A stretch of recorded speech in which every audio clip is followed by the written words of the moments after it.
Randy, I want you to make your best dragon noise for me right now.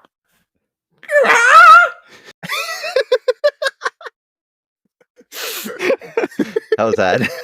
That was perfect. Yeah. I was going to go deeper with it. I was going to go there. No, I'm just imagining Caraxes, Damon's little long noodle boy. It probably takes a long time for that sound to get out of that long neck. So I feel like it just gets higher pitched as it goes through the esophagus of Caraxes and then comes out like that. Fair. So in the 3 seconds of inspiration you allowed me, that's kind of what immediately came to mind. I like it. It was a great noise. It was a great noise. Yeah. For those of you who didn't just turn off this episode after hearing those high-pitched screams, yeah. Randy, you want to kick it off? Welcome to Rewatch Play. You dive into the stories we love and how they're adapted. We are back in Westeros, and we are recapping Season 2 of House of the Dragon. This is episode 22. My name is Randy Berridge. I'm here with Nick Hinkson, who keeps claiming to anyone who will listen to him that he is part Targaryen. Here we go. If you couldn't tell by the lack of blonde hair, beard, I don't really think I have the Targaryen blood. Either that or, the seed is strong. True. Yeah. I'm already forgetting his name. What was Larys's brother's name that he killed in the fire, who had Jace and Lucerys? Strong. Something yeah, strong. I knew it was Strong. I'm just trying to remember what was his first name. Sir something. Strong. Yeah. Doesn't matter. Yeah, because they always called him Breakbones in the book. So I'm like, I just don't remember this guy's first name. I don't want to start on a somber note here, but I have a question for you. Do you feel that as a society, we are broken on having nuanced conversation around content? I mean, probably broader than that, just nuanced conversation. In general. Did something happen? Should we take this offline or are you good? What's I'm going good. on here? Maybe I'm not good. I watched this episode and I think there's been a lot of discontent in my episode, the finale, I should say, after the finale of the season. And I think it's safe to say, and we'll talk about it, people were underwhelmed. People were like, wow, I can't believe we trimmed the season down to 8 episodes. And this came out and there's been this, I wouldn't say this huge backlash, but I went on IMDb and I'm looking at you can see individual episode ratings. Yes. Episode 10 or episode 8, the finale, the highest bar of ratings was a 1 star, and the second highest was a 10 star. And I'm just like, if anyone were to come on this show and tell me that they felt episode 8, the finale, was anywhere from a 5 to a 9 out of 10, I could kind of agree with them. I could get on board with their perspective, but people who feel that this underwhelmed them, so this is a 1 out of 10, and then the kind of backlash against the backlash, people are like, this is the best thing I've ever seen. This is a 10 out of 10. I just feel like both of those takes are completely insane. And it's like, can't we just accept something as okay and move on? We can't. Well, why? This brings me back to Argyle, one of the great movies of 2024. That was not okay.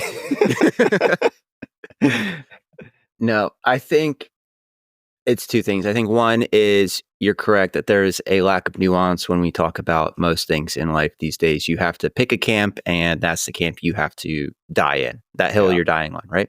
The other thing is, and I kind of get it if you look at it from this perspective of there's very few ways that us as fans can let showrunners know exactly how we feel about the decisions they've made in relation to a show or a movie or whatever content. One of them is just bombing the reviews. Yeah. And letting your voice be heard that way. So from that standpoint, I kind of get if you were disappointed with it only being 8 episodes, or you were disappointed with the fact that they've really ended episode 8 as like a setup for episodes 9 and 10. Just like, if that's why you're disappointed and you bomb it because you need the showrunners to know that you feel let down as a fan, I get it. But like fighting with other fans about it is a little bit ridiculous to me. Yeah, it's just, I don't know. I feel I know a lot of people put stock in reviews, and I have people say to me all the time that, oh, we were going to go see this, but then I saw on Rotten Tomatoes it was X, and we decided to watch something else, or IMDb or Letterboxd, whatever it is. And it just like, it sucks that these like review platforms are being like used in that way.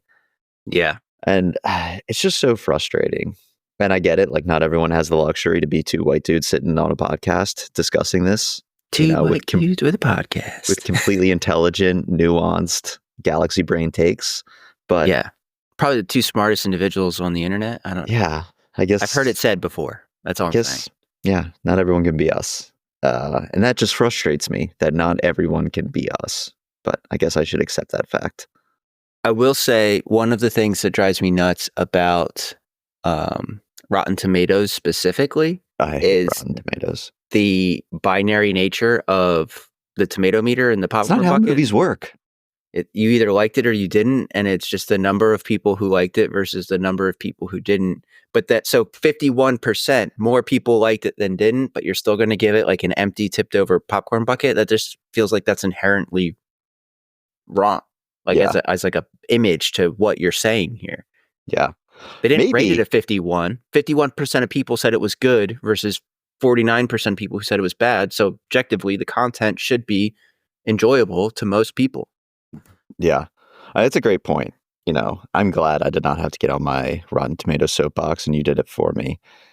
But maybe they invented, in our content culture, this like just binary perspective of either something is the best thing I've ever seen or it's complete dog shit. Yeah. And it's like most things are not leaning in those camps of the spectrum. But it's like, I don't know, maybe that's what sells. That's what generates content. That's what gets people to click on the Star Wars thumbnail on YouTube of some guy screeching into a microphone for an hour. I guess, not like a dragon, like just actual screeching. I don't know, just drives me nuts. All that said, sorry, go ahead. I say I don't put a lot of stock in reviews, to be honest with you. Actually, almost did last night, but that with a movie Michaela and I watched, but we ended up watching it anyway. It was okay. What'd you watch? Eileen. I haven't heard of it. It's a thriller-esque movie with Anne Hathaway. Okay. And it's pretty good. Like nothing spectacular, but I thought it took too long to get to the point, which is why. And I think that's what most people didn't like about it. But anyway, like I've gotten to the point in life, and this is why I'm able to say that I had fun watching Argyle and then get pissed off at 2001: A Space Odyssey. I've just kind of reached a point where I'm comfortable with me liking what I like and not liking what I don't like. And so the reviews don't matter anymore. No, they don't.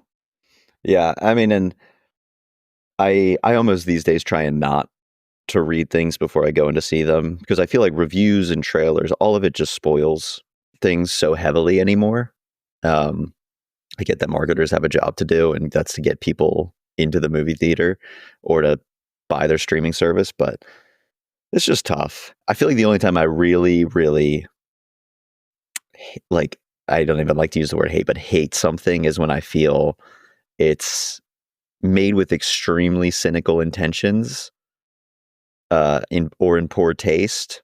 And I feel like that's a little bit, I think, why I got upset with Argyle, because there was all this mischievousness with the book, and it turned out to just be the people behind it trying to push. So I felt just like a little bit insulted, and then I had this huge budget, and then it just looked bad. I was like, I feel like you're just trying to make money off of me, and I think that's where I get a little bit defensive. But that doesn't happen often. I feel like generally I can be a little bit of a happy clapper with things and have a good time. Fair enough. Today's structure. So we just covered season 1, 2 episodes ago on the feed. A few episodes ago. Check it out. It's a good episode. I think you'll like it. So that doesn't mean we need to repeat everything we covered there. We're not going to do that. If you want to hear the background of Fire and Blood and the background of how the show House of the Dragon came to be, you can go listen to that episode. We kind of cover all of, George's background, getting this book out, how they decided to convert this, and how they picked it of all those potential stories they have. We have another one coming next year. I don't know if you've seen the trailer for A Knight of the Seven Kingdoms. But you can see that there. So this week, we are going to go through some big beats of the season, talk about what we liked, what we didn't like. We're going to give out some season awards for season 2. Discuss some of those changes and how they reflected in the book and what we thought of these book chapters. And then we'll probably get out of here by, instead of rating it on our normal, 5 for casting, 5 for soundtrack, we're going to re-rate it, each of us, and kind of adjust our rating from season 1. I should have looked up before I started this monologue right here what we rated season 1. Ask you if you remembered that, because I have no idea. Yeah, it was, I'm going to say, in the 40 to 43 range. Should we publish our rankings on Instagram? We should. I think we should. We've said that we would. Yeah, we've said it multiple times, but this time we're going to do it. If you want to see where everything stands on our ranking scale from, I guess, Ocean's 11 down to Argyle, you can find it. We'll put up a little Instagram story, but the one that stays as the circle, I forget what they're called. You know what I'm talking about? Yeah. How at the top, you can just see our rankings. We'll post them periodically. Check us out at Read Watch Play Podcast on Instagram. That's where you're going to find it. Yeah. We gave this a 47 out of 50. I was at 23 and you were at 24. So we'll see. We'll assess. Do I feel this is still 23? Does Nick still feel it's a 24? And we'll see where we kind of shake out. We don't want to be reduplicating the entire conversation we just had a couple weeks ago. So that's what we're doing here this week. Obviously, if you're here, we cover adaptations. Last episode was 2001: A Space Odyssey. The special guest seemed to go down pretty well. People really liked it. I think even people who haven't seen the movie reached out and said, this movie is definitely not for me and I'm never going to watch this. That is a good take. That is a good take. Yeah. Someone specifically said this was on their no-fly list and it's going to remain on the no-fly list. So it had the intended effect. Coming up next, will be Casino Royale, and then we're entering spooky season here at Read Watch Play. Nick, if you want to follow the show, where would be the best place for them to find us? You can follow us on all your favorite streaming platforms. YouTube, Spotify, Apple are probably the big 3. I think we're on a couple others. Correct me if I'm wrong, Randy. But the other place that we just talked about is Instagram. Again, that's Read Watch Play Podcast. If you have a negative review or critical feedback, Randy would love to read it and not tell me about it. And you can reach him at readwatchplaypod@gmail.com. I'm there. I am listening. I will speak with you. And we will cry over Gmail if that is what you want to do.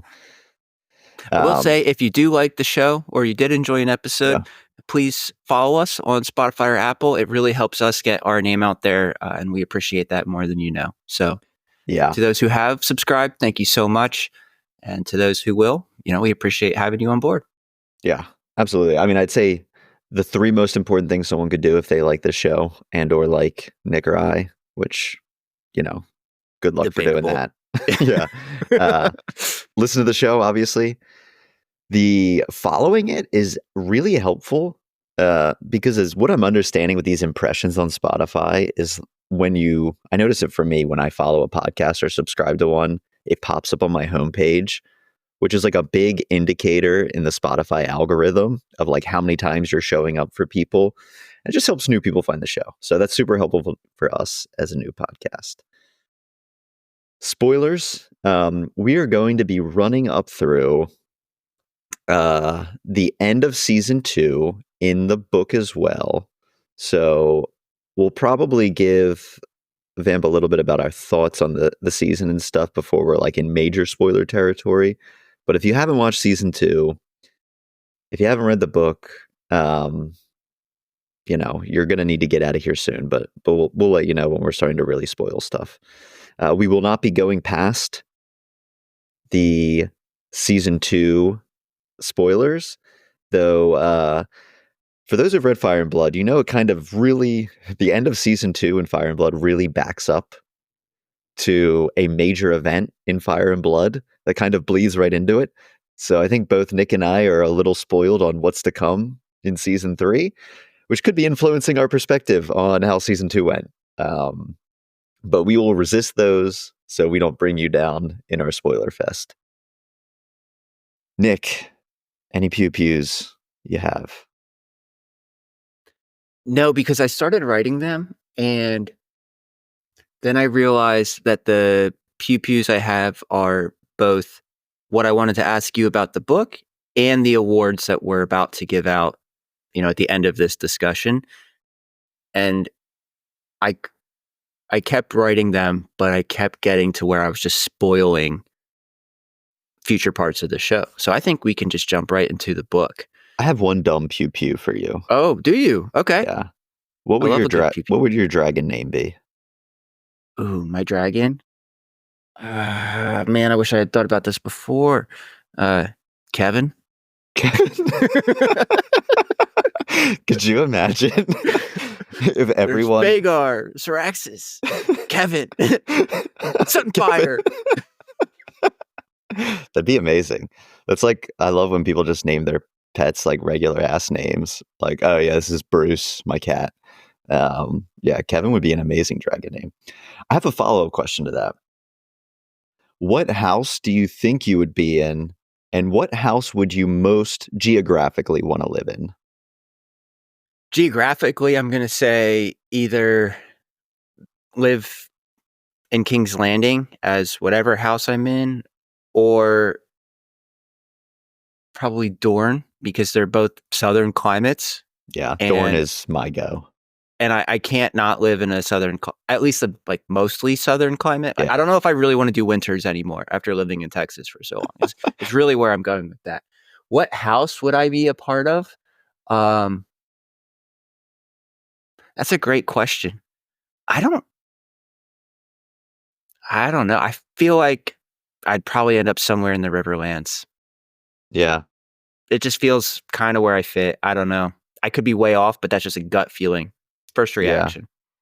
Yeah. What about you? Where I don't know. You, I was trying to think for you if there were any height advantaged houses in the Seven Kingdoms. Maybe you are part of House Strong. We talked about this as we were getting on here. Yeah. You could be. I mean, Sir Simon, love to be related to that guy. You could be in that house. They're Riverlands. I'm a little nervous for the Strongs because I don't remember their status when we get to Game of Thrones era. So I don't want to. They have a status. I don't want to Game of Thrones cause you to be extinct. But no, I would want to live in Dorne. Not only do they have a really cool history of completely throwing back the Targaryens and refusing to be ruled and all that, the climate just seems way up our alleys as two people living in a hot, humid area. Though I don't know how humid it is because it's a desert. You could be Targaryen. You've got the hair for it. Yeah. For what I could be, I've been told Lannister probably. I could see you as a Lannister. I don't know. It's like definitely aligned with the Slytherin house. But I don't know. There's some Lannisters I feel some affinity to. But there's some, man, I'm just like, you guys are just absolute shitheads. Like, I don't think I'm as intense as a Tywin. I am no Tywin Lannister. But not many of us are. I'll give you that. You're not Tywin. Yeah, I'm no Charles Dance. All right, let's move into the book here. Yeah. How do you want to tee this up? Okay, so I was thinking I'm going to give just a quick background of what we talked about. Again, you can go listen to the detailed conversation in episode 1. But essentially, this book is written as a history text. It's told from the perspective of a maester recounting 200 years of Targaryen history from essentially the moment they, took the Iron Throne and united the Seven Kingdoms up until the events of Game of Thrones, or like approximately the events of the original Game of Thrones series. Mm-hmm. So that being said, there's not a ton of detail about any of these things. It's people, places, events, and it's told from essentially three perspectives: two maesters and what we'll call a court jester. And we talked a lot about the different perspectives and how there's a lot of high level detail and kind of the freedom that gives the show to explore different things. Randy, my question for you is this. You read it and then you watched season 1. Now that you have the additional context of season 1 and you have a better relationship with individual characters and we have faces to put with names, how did that change your relationship with the text when you read the chapters that are season 2? Season 2 was interesting reading it because episode 1 of season 2 has a major book event that people were very eager to see in a, it sounds weird to say eager way, about blood and cheese, but people were like, this is one of the hallmarks of this period of time. Yes. So after that episode, I immediately started reading the Fire and Blood chapters because I was like, I got to see how blood and cheese went down in the book. I was like, I need to read this. And then I stopped again and waited.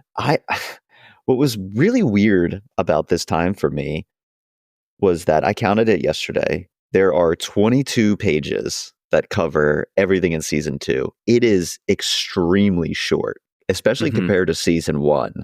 Like they took a piece of this book and really stretched it out. And I have to say, in comparison to reading initial Fire and Blood, I was a little disappointed when I read through these chapters because I felt like maybe it was because it was after season 2 and I really wanted answers and I wanted to know more and I wanted more detail. And then I went and I read this and I had even less understanding of events than I did from seeing the show because it was such a trim area of the book where I'm like, wow, they really slimmed this down and they paused before a marquee event in this book. So I think I honestly felt a little frustrated and disappointed reading this, though I think that was influenced by what I had just seen and wanting more answers. But I don't know. I rambled a little bit on that, but how did you feel? I think that the way I did this was I watched the first like 3 or 4 episodes of season 1. Yeah. Then I read the entire book, like start to finish, like Fire and Blood. And then I came back and just listened to, it's like an audiobook, just listened to these chapters. And then I watched the rest of season 1, and then I watched all of season 2. And I think that this is the kind of marquee example of how you can, especially fantasy authors, can continue to build a world in a different way. Like this is read as a textbook. And it's now giving these showrunners so much leeway to do some really cool things. I think it makes the experience better having watched the show because you have a better relationship with characters. You have faces to names, kind of everything I teed that question up with, I think you have now. And I think that makes the text much more palatable and much more enjoyable. Yeah, I don't disagree with you. I love reading this type of stuff for series and worlds that I love. I had so much to it. I think my only disappointment was, I mean, it was different because you had read the whole book prior, which I'm still working through Jaehaerys' reign. That is, I'm knee deep in that. I was like, that is a long part of this Fire and Blood book. It's so long. It's so long. He just became king, and I'm like, I've been reading about Jaehaerys for like 100 pages now. But I don't disagree. I think what it was is I finished the season and I was like, okay, I need to read this to get prepped for our episode here. This was, what was it? Did it finish 2 weeks ago? Two or 3 weeks? 3 weekends ago? Monday, the day after the finale, that night I pulled out my Fire and Blood book and I was like, great, I'm going to get reading. So I finish in time, finished it in one day. I was like, that's it. And now I think it was also the impending doom of now I have 2 more years to wait for anything House of the Dragon related. But I did enjoy, you mentioned those varying perspectives. I did enjoy seeing some of those book pieces, especially around Alicent, especially around what Daemon is doing, how they might be different, and how that influences how the show is writing it. So I did really enjoy that aspect of it. Nice. Yeah, I think it's really hard not to let how you felt about the show influence your perspective on the book. And I've tried really hard to separate any feelings I have about where the show ended. Yeah. With my, like, you know what I mean? Like I'm really trying hard to break that out. And if I do that, I think it eliminates a lot of the disappointment I have with the book. Yeah. Yeah. And I will say what makes this really rewarding, and we can give a specific example here, is Alicent. In that I was shocked when I read the book how little Rhaenyra and Alicent are in these 22 pages of season 2. Rhaenyra is grieving over Luke from season 1 and trying to, move into this next phase of how they're going to win the battle. And she's not really the central focus in these pages. Alicent almost not mentioned, with the exception of the blood and cheese incident, outside of some very offhand remarks about her being kind of the cold dowager queen. And where I'm going with this in the book to the show is, in the show we have this finale scene with Rhaenyra and Alicent, where Rhaenyra tells her, you do this, you will be remembered very poorly in the histories as I forget the exact phrase she says, but something to the effect of a cold, ruthless queen. Yes. And it does make the book more rewarding, thinking, are we getting the details in the show that inform that opinion in the book that the book is telling us? Which I think makes it a very rewarding experience to go from one to the other. Yeah, it is interesting.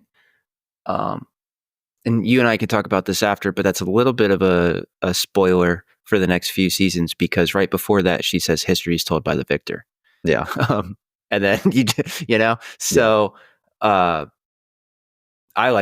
think that was a really salient point, though. And I agree with you completely. And I think that unless you really, like, if you're enjoying the show and you're a fan of Game of Thrones, it's probably worth reading Fire and Blood, just the chapters that are these two shows. Maybe not read the whole thing unless you're a massive Game of Thrones fan. But I do think that they're really complementary, and they make the show and the book make each other better in this particular instance. Yeah, more than any other thing we've done on this podcast. I'd agree. And like we said, this is, if you want to get some background material, you can read these chapters very quickly of what's covered in this show. It will not take you long at all. Like, if you just want to see how Blood and Cheese goes down, if you want to see how Rook's Rest goes down in the book, you can fly through that. And I think it is a rewarding experience. Yeah, I mean, isn't like Blood and Cheese only like 4 pages? Like, if you're just curious about that, you can. Yeah, it's very quick. I mean, and that is maybe the most drawn out sequence, I think, in the book. Yeah. Like, that's told over, and 4 pages of description on one event in Fire and Blood is a lot of time, because this book goes, it goes right from Luke's death right into Blood and Cheese, like on the same page of text. Yeah. Vagar eating Luke. So it's really insane at the clip at which the history text moves. Randy, I think we can, we just started doing it. Why don't we just kick into what did they need to do well in season 2, and then let's hit the show. Yeah. Unless you had something else you really wanted to cover, but that was what I had for the book. No, I think any book comparisons I want to make, we can do so throughout the show portion. Cool. Most important thing, this is a tricky one for these parts. Because if I say my answer, it sounds like almost exactly what I think this season did, which these chapters is you really need to get right, is almost the reaction to the childhood events that went on, Mm-hmm. which was, Rhaenyra growing up and becoming, this queen at Dragonstone, the death of Luke at the end. You kind of need all of their reaction to that, and then the gathering of the forces on the two sides to prepare for the conflict and understanding how each side is going about that and who are the critical players on both of those sides. To me, if I were to have read this before the season, I'd say that's what you really got to get here, Mm-hmm. is kind of the aligning of those armies, which is kind of what the show did. Yeah. We'll get into more, obviously, if we think they cut it off at the right point and all that. But that's what I would say, the most important thing you need to get right is making sure that we're bought in to these two camps and how they're going about preparation for this war. Yeah, I agree completely. My note here was you have to get us from point A to point B, given what this is covering. Because in the book, it's just there's all of a sudden there's just all out war, right? Yeah. And how they got there in a show like Game of Thrones that's built on such political intrigue and the constant planning and backstabbing and the chess of the show throughout. You have to show that. And there's also some character growth that we need to see here. Yeah. With both the king and, the queen and Daemon. I mean, they all shift pretty radically in about 8 minutes of reading time. We need to see how it happens. Character development is huge here. The character development piece is a big one. And if I apply that to what I said, maybe that's what adds a little bit of nuance to where the season was successful or not successful. Where I think back to, you need to be bought into these two councils, maybe more specifically. Mm-hmm. And it's so hard not to compare back to Game of Thrones. But if I think of early Game of Thrones council scenes, like, we were very invested and knew a lot about Littlefinger, about Varys. Tyrion was on the council at one point.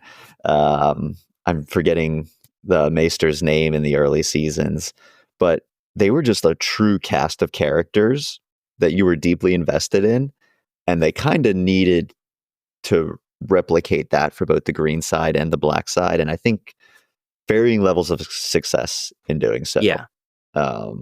So that's I like really in this show you thought there was varying levels of success in making you care about the councils in comparison to Game of Thrones. Interesting. Okay. Yeah. Anything else you got to say on that? I would say that I have to disagree. Yeah. I think although one side may have been more entertaining to watch, I don't think I'm any less invested in the members of the other councils. And I thought they did a good job expanding their roles in season 2. Yeah. I'd agree with that for the most part. Yeah, and not every member of every council am I interested in. Yeah, right? Not every. But they did grow those roles on both councils, and now I have a much better understanding of where people are going, where people are vying to get their power from. Yeah, I agree. Maybe it wasn't even the council members. It might have been just some of how some of those council scenes played out. Could be a little bit frustrating. I agree with you completely. And maybe intentionally frustrating. Point. Yeah, 1,000%. I think you're supposed to feel angry at some of what happened, especially on the black side. Yeah. Well, we've been tiptoeing around it. I say I'm going to give a few 30-second notes on kind of the tee up of this season. And then I'd like to hear how was season 2 for you at a high level. And then we'll move into our discussion points. Just some background to give them their justice. Ryan Condal returns as the showrunner. A big change in season 2 was Miguel Sapochnik announced at the end of season 1 that he was moving on from the Game of Thrones world. More so, he just said the intensity of it. He was a big writer. I said in the season 1 review, he was known as the battle guy in the original Game of Thrones. But he stepped out. George R.R. Martin also took a little bit less of an active role in the writing in this one. I suspect that's due to Night of the Seven Kingdoms coming out next year and focusing on that, and Allegedly. hopefully Winds of Winter is coming out at some point as well. Allegedly. Yeah. Sarah Hess, still a critical writer on the show.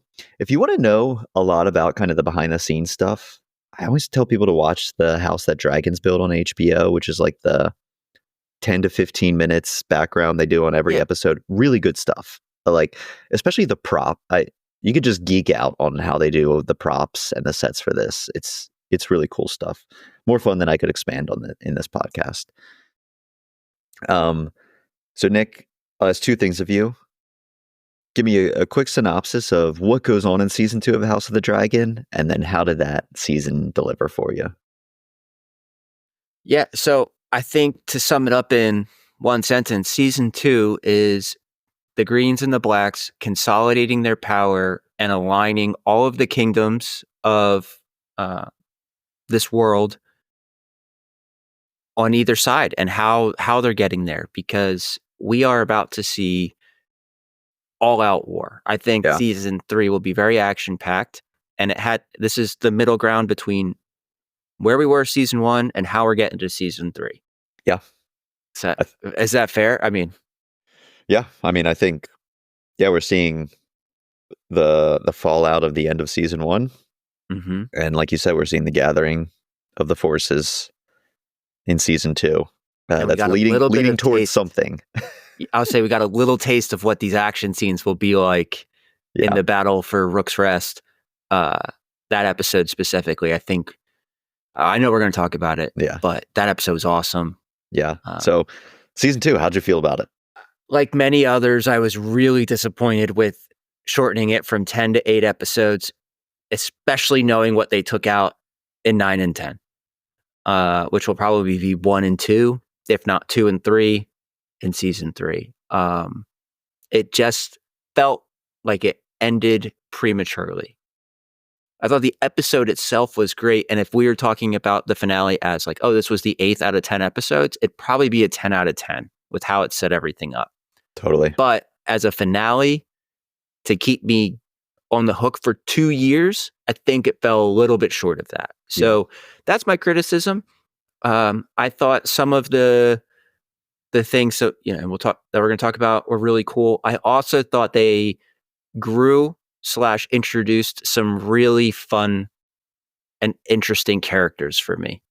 Yeah. So overall, I think it was a successful season.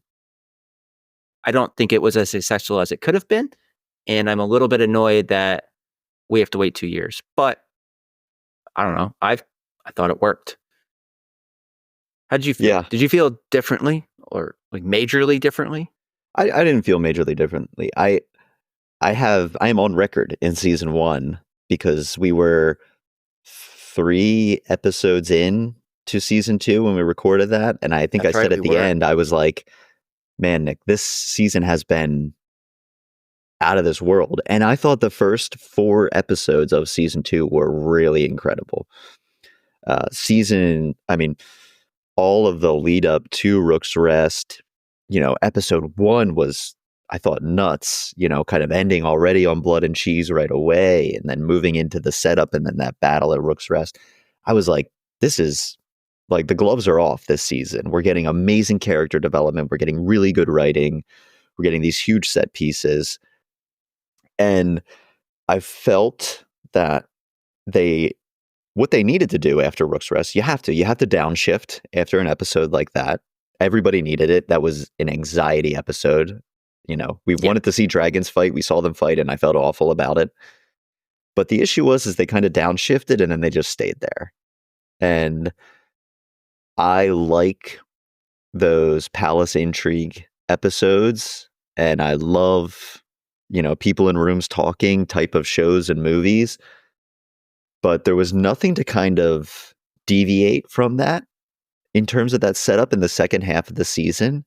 And like you said, if this was, episodes kind of 5, 6, 7, 8, leading towards the quintessential Game of Thrones episode 9, that doesn't have to be a battle. It could be, spoiler alert, Ned Stark getting his head chopped off in Baelor. Right. It could be, the I'm trying to think of something else from Game of Thrones that happens in a 9 that's like not battle related. Maybe is that when the sept Jamie blows up? getting his hand Jamie cut getting off? his hand cut off. Yeah, exactly. That type of stuff. Even the Red Wedding is not a battle episode. No. You have these huge moments that happen in episode 9, and then 10 is always muted for Game of Thrones. It's a wrap up after that big event happens. And it felt like 5 through 8 built towards that, and then, for lack of a better word, just kind of completely blue balled us for 2 years. You could have said tease. You could have said so many other things. But it's hard not to feel exactly like you said, that it was a good episode of television, but an underwhelming finale. Mm-hmm. And I don't let that take away from what I loved in those first few episodes of the season. I still really love them. It's just extremely disappointing to not think about the weight we now have to endure to get to see the payoff of everything we covered in season 2. And that's a little bit frustrating.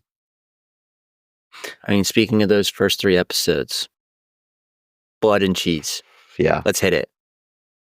Did you know that going into that episode that this was, I assume so, because you read the book prior? Yeah, I knew exactly. You knew Actually, that I didn't know exactly what was going to happen because it was pretty different than in the book. Yeah. So, some ways, right? It is way less horrifying than how it was described in the book. And it's already a brutal sequence. Horrifying, and disgusting and terrible. George R.R. Martin took it to another level in the book, I think. Yeah. And I think it was a good decision. The change? Yeah. So what happens is they sneak in and they bound the Dowager Queen, Alicent, and they wait for the queen to bring her children to say goodnight. So they're all in a room. Yeah. And there's 3 children and they make the queen pick. But the way it's described and the back and forth between, blood and the queen and the Dowager Queen is just, it's not for the faint of heart. It was really rough, and they kind of toned it back a little bit, I think, in the show, which is a good decision for TV because it was already barely palatable in the show. I mean, the most messed up part of the book for me was that blood makes Helena pick which child, and she points at the youngest, and I think the inner monologue that they describe in Blood and Cheese, or in the book, is maybe Blood thought that Helena didn't want the oldest heir to be killed. Maybe she thought the youngest one wouldn't remember. But after she picks, Blood goes, "Did you hear that? Your mommy wants you dead," and then kills the other one. So the one that she picked stays alive. It's just like so fucked up. Like so fucked up. I mean, in the twist as well, we were talking about it. Alicent was in the room for this in the show. She is in bed with Kristen Cole, which to me adds a psychological trauma on top of what's going on for Helena, where like all this is happening while, Kristen Cole is being Kristen Cole with Alicent. Yeah. So neglecting his duties. Yeah. And kind of breaking his oath. Leads to some of the other things in this season. But that was, I remember in season 1, in a recap, someone saying, I wasn't sure when this was going to happen, but I'm still waiting. Everybody who's read Fire and Blood knows what I'm talking about, blood and cheese. And I remember seeing that, and I'm like, I don't know what that means. And I kind of forgot about it. But I was not expecting them to go this hard in an episode 1. And that was just a crazy, like, oh my God, we are back in A Song of Ice and Fire. Seeing that that episode. I also think, so one of the changes, and I have the text here, it says, as they entered to the apartments, Blood barred the door and slew the queen's guardman, while Keys appeared to snatch up Maelor. The change they don't do that in the show. So it's interesting because I think it adds a layer to what we were just talking about with Christian Cole about how, he's tempted by other things other than duty and honor, and the Queen's and King's Guard are supposed to not have any of that going on in their day to day. And I think it deepens the negative traits of Sir Christian Cole and Queen Alicent much more than how they did it in the book. Yeah, I agree. Everything that has gone on with Kristen Cole, especially in this season, I think is adding so much to that character. And this was a great example where it just adds this another layer to him in this situation that to me continues to pay off through the season. So I really, it sounds sick to say that, but I really liked that in this episode, that change. And yeah, the reason that there's no guards around is because this is Sir Kristen's duty. And what is he doing? You're this guy who grandstands all season 1 about duty and honor. He's in there with Alicent. So Blood and Cheese was equally shocking, if not different. It was more sinister in the book. I probably didn't need to see that on screen. I want to back up slightly because I forgot about this in our original notes. How did the opening scene of the season at Winterfell, how did that land for you, seeing Jace go up north and we had the Stark theme playing? We see the pan over Winterfell. I loved it. I loved going back to the Starks, even for that brief period.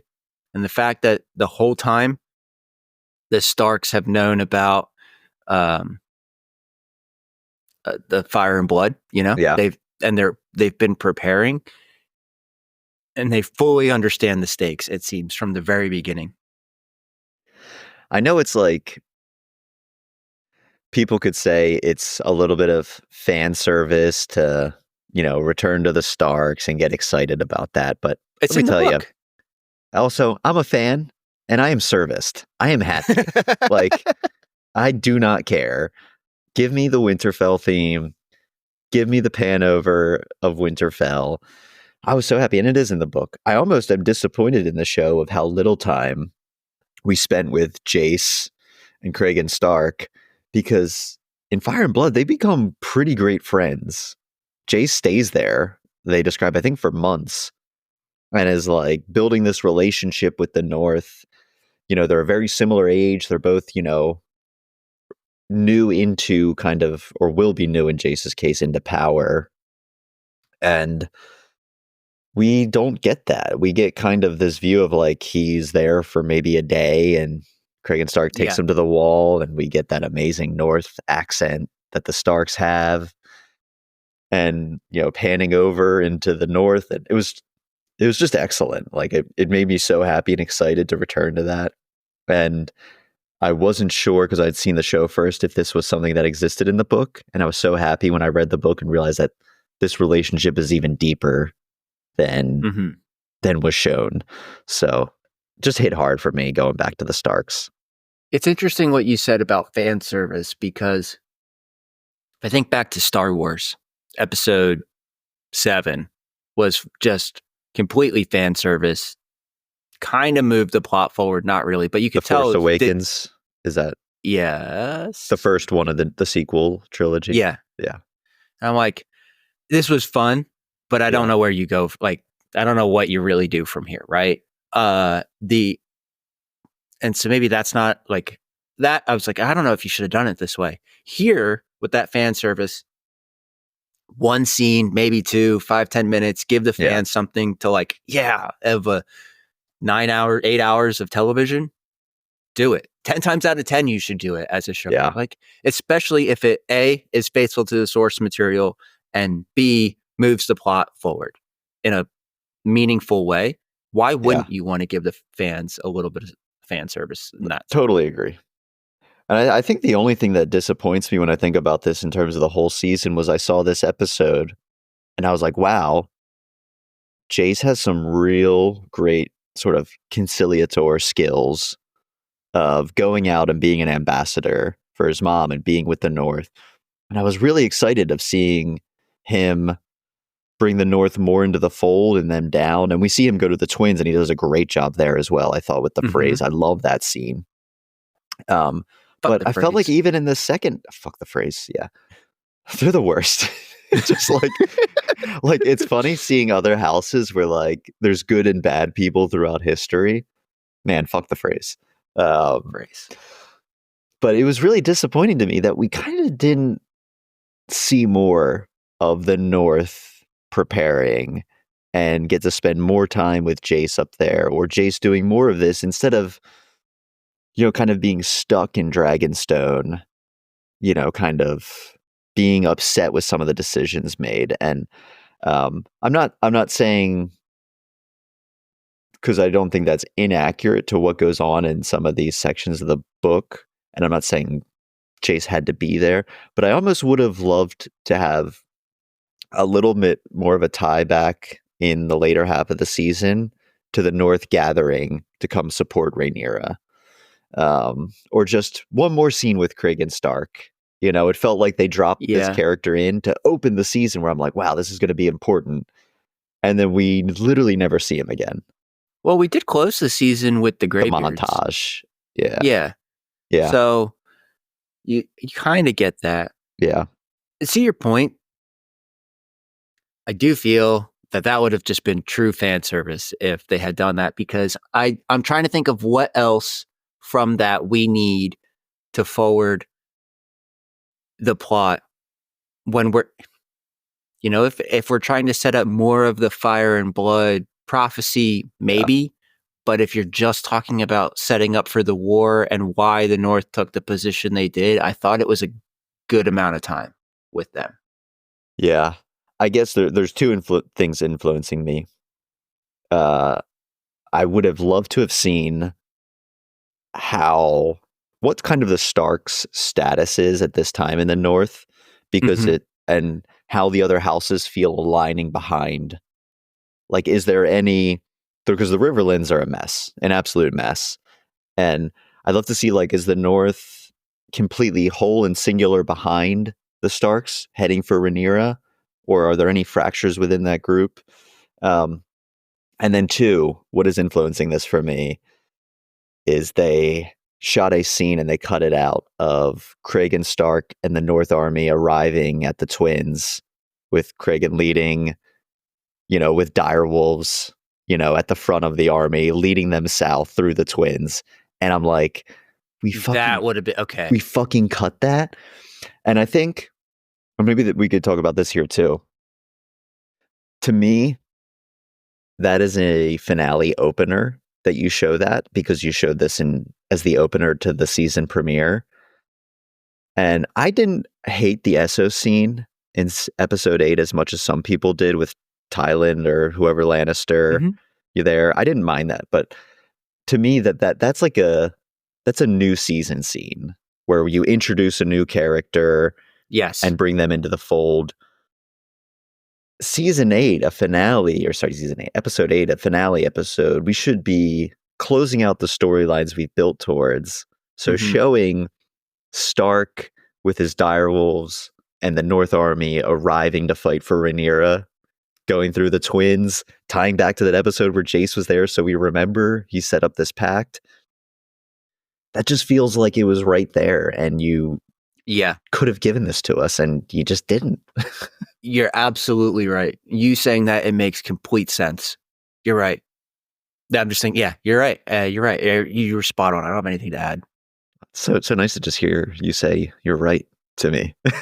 I say that all the time. What do you mean? I'm just kidding. I really love that. Should we talk about Rook's Rest? That fight there? I mean, this was the big battle episode of the season. Yeah. So, saw dragons fight humans, saw dragons fight each other, had a notable death, a very notable injury. Yeah. It completely changed the outlook of Sir Criston Cole, as evidenced later in the season. I mean, this was probably the single most important episode we had in the character development of so many.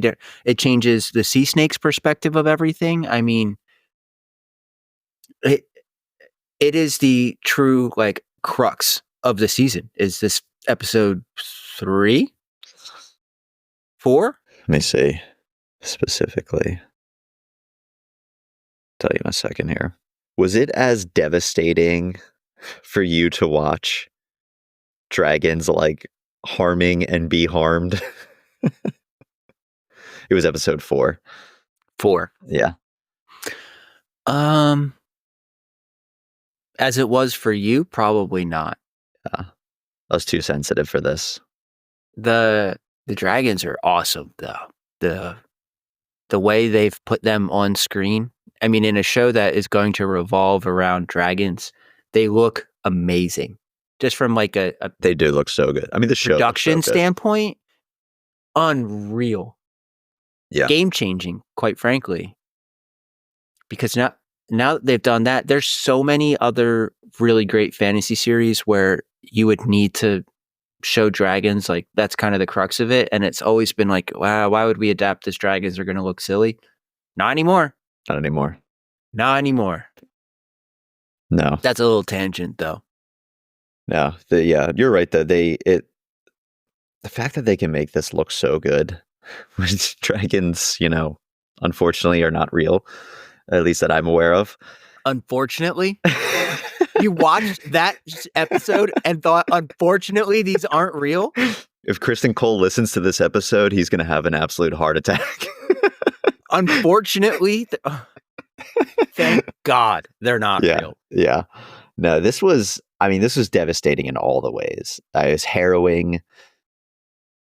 And this is quintessential Game of Thrones, where you're having two people enter into a battle and you're equally nervous for some on both sides a little bit. It's not like I'm a fan of Criston Cole as a person or a fan of Aemond as a person. This season made me a big fan of Aegon just from like an entertainment factor. But, you see Meleys and Rhaenys enter into this, and then you see Aegon coming in and Vhagar, and you're just like, we're not all making it out of here. And it's just devastating to think about. Yeah, I just don't like when the dragons get like their throats ripped out, and just seeing Rhaenys fall with Meleys was really tough for me. It was a powerful scene. Them falling together, her saying goodbye, knowing what that meant, and just being like, it's okay, Yeah. Just accepting what was going to happen. That was it was a powerful moment. Yeah. And she knew, like you said, she knew what she was getting into, especially when Vhagar came. Like, I think she made the peace that this is it. Two things I want to ask about in this specific episode. Do you feel Aemond intentionally shot at Aegon on Sunfire? And I'll tee this up because we saw with the Luke episode that Aemond doesn't have as much control as Vhagar as he would like. He struggles to keep Vhagar under wraps. But Vhagar shot that fireball right at Aegon, the king, which is kind of a big deal. This is why I'm going to say yes. When Sunfire and the king show up, he had every opportunity to just fly up and join the battle immediately. It could have been 2-on-1. He waited. And it would have been decisive in that sense. Mm-hmm. And the king probably would have been okay. He waited until they were tangled up. I think he chose that moment not just strategically because it would be easier to take on Meleys, but because he wanted this to happen to his brother. I think he resents his brother both as a human and the fact that he is the king and, quite frankly, a moron. Yeah. And he knows it. He doesn't think his brother knows how to fight this war. I genuinely think that it's at least heavily implied that this was intentional. Yeah, I agree. I mean, and we're left with the cliffhanger at the end of the episode of kind of him standing next to Sunfire and Aegon with his sword drawn, and Cole shows up and he sheathes his sword, and you're wondering, was he going to finish the job? Was he just arming himself in case, there were other people? Who knows? But there's a lot of ambiguity to, or at least they're writing it a little bit that way. I think a lot of people do feel that Aemon was intentionally trying to harm Aegon. But yeah, there was just a lot going on in this episode. Mm-hmm. And it really sucked, though, to lose Rhaenys, not just as a character, because Eve Best was so good in this series, but also just for Rhaenyra to lose that voice on the council. It's just a huge loss. Yeah. Like she became one of my favorites in those first few episodes of the season, and then she's gone. Brilliant character, acted brilliantly, huge emotional send-off. Yeah. 10 out of 10 performance, quite frankly. Yeah. And you're right that this is the linchpin of the season where things change after this. Not just in the show, in like the structure of the show, but how everyone reacts to this. We now have Aegon out of commission.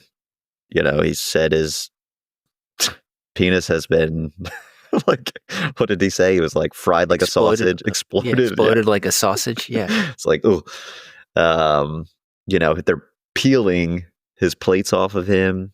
He's out of commission. Rhaenyra has lost a council member, which is big because she doesn't have many confidants on the council right now. And maybe this is a good time to talk about Daemon, because they had a falling out after Blood and Cheese. Rhaenyra did not agree with the plan and was not informed of it.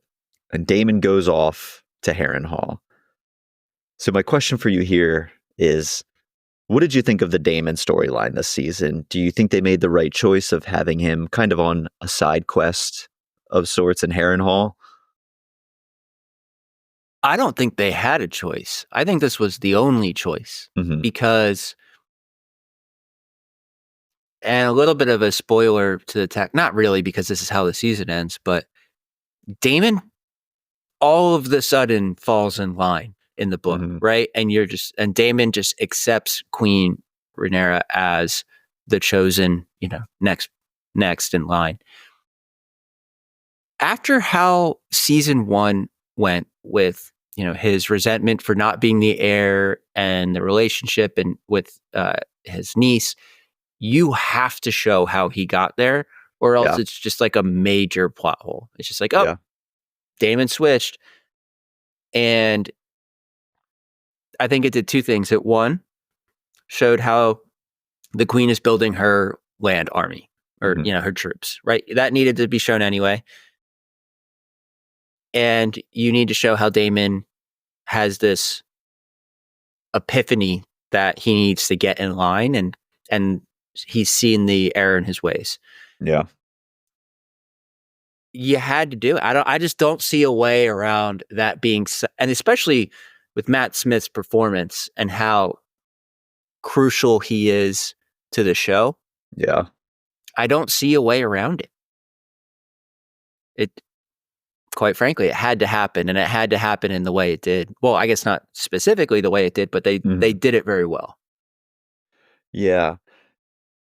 Yeah, I know some people were frustrated that it felt like we were just seeing Daemon in a haunted house episode after episode going through visions. I don't think I felt that way. I still enjoyed this. Sir Simon, what an absolute G. There was a funny bit in The House That Dragons Built where someone was talking to Ryan Condal, the creator, and they were like, why is Daemon having all of these trippy experiences in Harrenhal and Sir Simon seems unaffected? And he's just like, Sir Simon is not that type of dude. He is just there with his family, and he's eating, and he has no idea what's going on. Harrenhal has no effect on a Sir Simon Strong, and I'm like, love this guy. I think one of the things that the people, I want to go back to what you just said about it being a haunted house episode after episode. There is a progression of the unraveling of the negative traits that Daemon showed in season 1. Mm-hmm. And there's a clear build up to him seeing the Song of Ice and Fire dream, the prophecy, and coming, getting in line. And I think you needed all of them. And maybe it could have been done in less episodes, or some of them could have happened, back to back. But I disagree with it being like this, the flashbacks being too much, because I think you needed them in order, because if you don't do them in that order, then it's just like, oh, he has a dream and now he's different. It's like, no, you need to show the descent into unpacking of him unpacking his own psyche and seeing, how much of a shit he was. Yeah, I agree. I mean, especially as we begin, I can't remember if it was episode 1 or 2, but when Rhaenyra and Daemon have their falling out, and he gets extremely pissed off and is like, you cannot be leading this war and, our house based on these visions. He's like, they destroyed my brother. They took all his time and attention. And for him to come full circle and believe in that by the end of the season, I really like that. Yeah. The comp to me is, this is kind of like Dany's season 2 in Karth, when they arrive there and she's going through her kind of vision quest with I can't remember the pale guy who can do sort of like magic stuff, and she ends up killing him, and taking Karth. It kind of reminded me of that. So I don't mind what happened here. I thought there was a lot of good introspective growth for Daemon. Did it make me was I a little bit sad that I didn't get to see Daemon be as much of Daemon as he was in season 1, like just being kind of the rogue prince and, acting in all the ways Daemon acts? I did miss that a little bit. But I thought that this was worthwhile to understand how a person like Daemon comes to support and fall in line with Rhaenyra. And now here's the thing. There was kind of this ruthlessness of Daemon in season 1 that we didn't necessarily. We got a little bit of it in season 2, but not as much. But in season 3, now we get to see a focused ruthlessness. Yeah. It's not just him doing what he wants and some of it goes sideways. He now gets to put the full effect of everything that makes Daemon in one direction. Yeah. And it's going to be epic, I think. Yeah. If they do it right, it's going to be really epic. I'm excited to see that. And Matt Smith is so good. And he was still a part of, to me, one of the underrated best scenes of the season, which is when the Tullys come to Harrenhal after the grandfather Tully has passed away. And the kid just like totally schools Daemon into killing the one guy. Like that was just such great writing of him kind of playing with Daemon, and you get this flex from this Tully kid that, not only do I have the support of all my bannermen, but I just ran circles around you and got you pinned into a corner to have to kill this guy and admit what you did was wrong to have the support of all the Riverlands. I was like, that was just great stuff. Like, I really love that scene.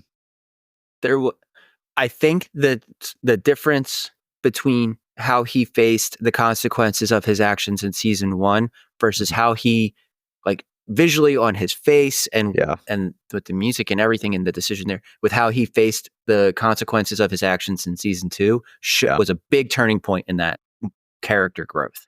Yeah, I agree. It worked for me. Overall, it was fun. It was fun for me to be in Harrenhal. It was fun to see some of those flashbacks or his, dreams or nightmares, however you may describe it. Seeing a young Rhaenyra Got to see Millie Alcock come back. We got to see Patty come back as Viserys. I enjoyed that stuff. The trippiness of some of those prophecies is something I respond to in the Song of Ice and Fire series, which is maybe a good segue into, I think there's two areas we can talk about that with Daemon and with Helena as well. How do you feel about how they're using prophecy in this show, where the whole climax of Daemon's sort of journey here was to see this vision of a song in ice and fire and what he needs to do, and he's just one part of the story. Helena is even in that vision. But separately, Helena is also somewhat of a dreamer. I forget the exact terminology they use in this world, but she can kind of get visions of future events. She has that conversation at the end with Aemon saying, "You're going to die. I know what you did to Aegon." So there's a part of me that is like, wow, they're like, it can really spoil some things of where the show is going sometimes when you lean too heavily on the prophecy, or the characters don't maybe have agency. But how do the prophecies work for you in the show? Do you enjoy that aspect? Do they nullify any of the payoff? I do, because it's such an important part of the Game of Thrones lore is prophecy, and especially with the Targaryens. I mean, the Song of Ice and Fire literally drove a king to be mad, which set off the events of the first series.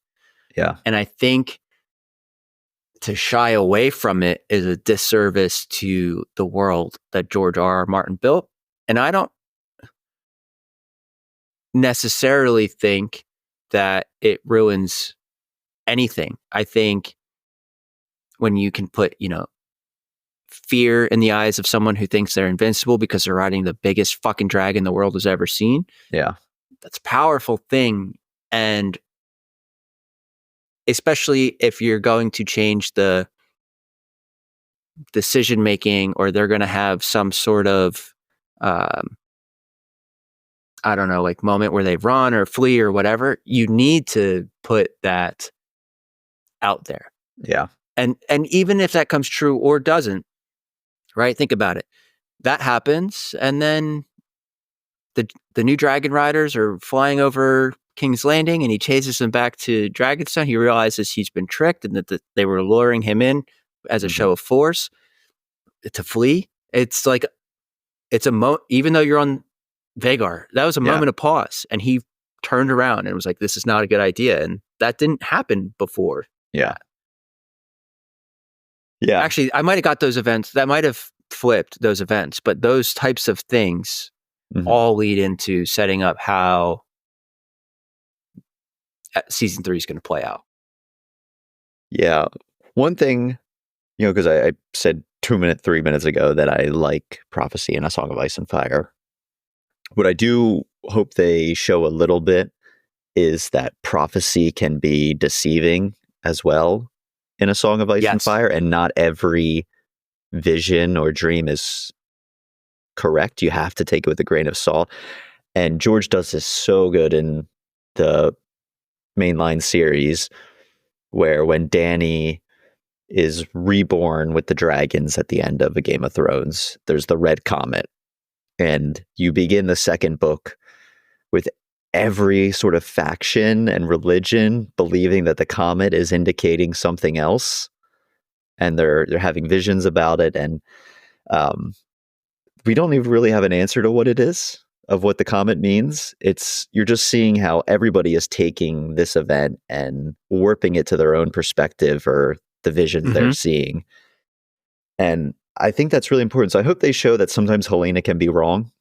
I hope they show that not everything Daemon saw will come to fruition. Not everything that Dany saw in Karth in Game of Thrones came to fruition. A lot of things did. In the book, she sees Robb Stark with the wolf on his head after the Red Wedding. She sees the burned down throne room, and everyone was like, is that ash or is that snow? So I hope we see some things to indicate that prophecy can be a helpful or hurtful tool, depending on how much you rely on it. Yeah, that's a great point. And I hope you're right. I hope we do see that in season 3.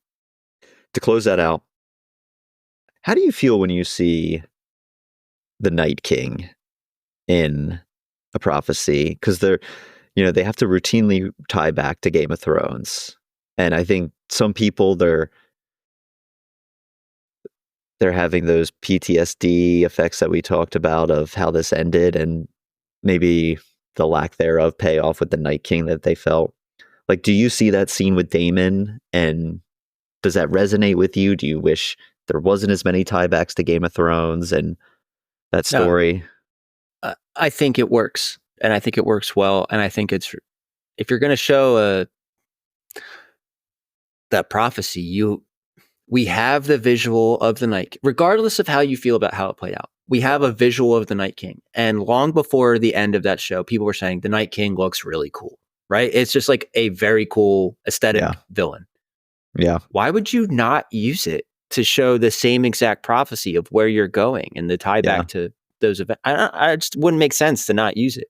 Mm-hmm. And so I think, again, it's kind of a no-brainer to me, and I think it works well because that's what I don't know, I feel you should be doing. Yeah. Yeah. Yeah. I don't know how.